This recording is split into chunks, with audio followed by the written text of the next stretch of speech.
हरिः ॐ। शुक्लाम्बरधरं विष्णुं शशिवर्णं चतुर्भुजं प्रसन्नवदनं ध्यायेत् सर्वविघ्नोपशान्तये।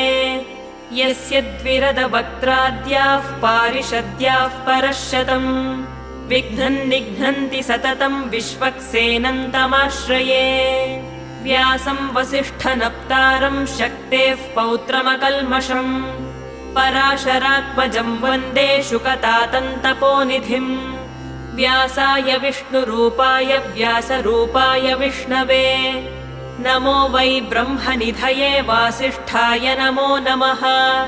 अविकाराय शुद्धाय नित्याय परमात्मने सदैकरूपरूपाय विष्णवे सर्वजिष्णवे।